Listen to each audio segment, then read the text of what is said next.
Well, we are still challenging Museveni's stay. However, like I've been saying in the past, that Uganda, all the institutions of state, they have been taken over by Museveni.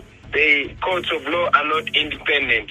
The Chief Justice has met Museveni 3 times in public ever since I filed the petition, and is also meeting Museveni secretly.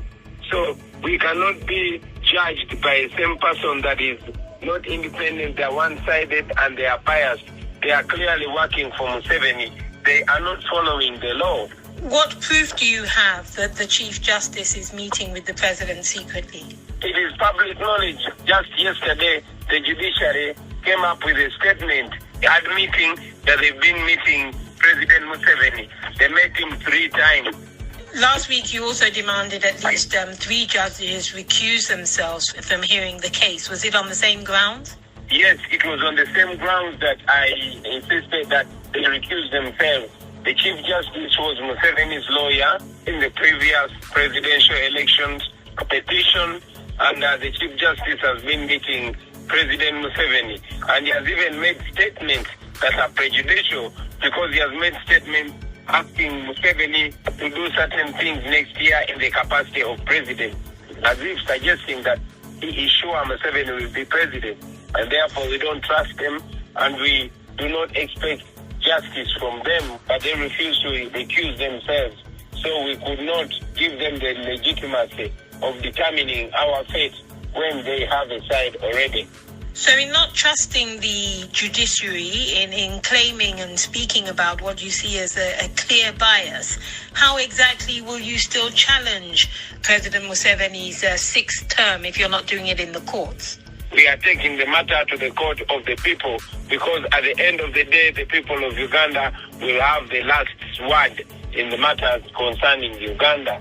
The people of Uganda are the only ones that we can trust, because even the courts have not respected their mandate. When you're talking about the court of the people, are you talking about going to the streets, starting new protests? I'm talking about everything, including going to the streets. Are you not worried about what this may result in, given the kind of way we've seen protests by your supporters put down in the past? Well, living in Uganda under Museveni alone is supposed to be worrying, but it's already happening. There's no rule of law. As we speak right now, people are being abducted and tortured in torture chambers. And even President Museveni came out the other day and admitted that it's the one who has ordered for the mass killing of people and the abduction of the people. He said it's okay to abduct and kidnap people for as long as the president eventually accounts for them. Now, we are living in a lawless society, and it has to take people to fix it. I have told people that we are not violent. We are doing everything we do non-violently. It's only General Museveni that has responded to everything with violence. We cannot resign to slavery. We have to stand up for our rights for as long as we do it legally and non-violently.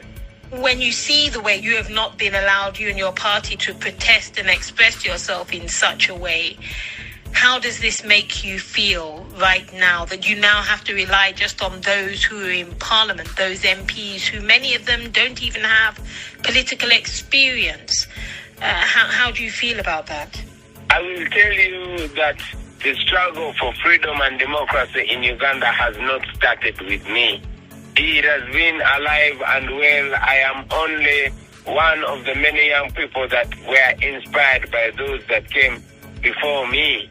And I am trying to, as much as possible, to also to add my contribution on the struggle, which I know that ultimately will be won by the people of Uganda. It is not about me, it is about all of us who are feeling oppressed, who want change and want it so bad. Although I believe that it is possible for us to see liberty in our lifetime, to see freedom in our lifetime, to see democracy in our lifetime. That is our ultimate goal, and we hope by the grace of God we will achieve it.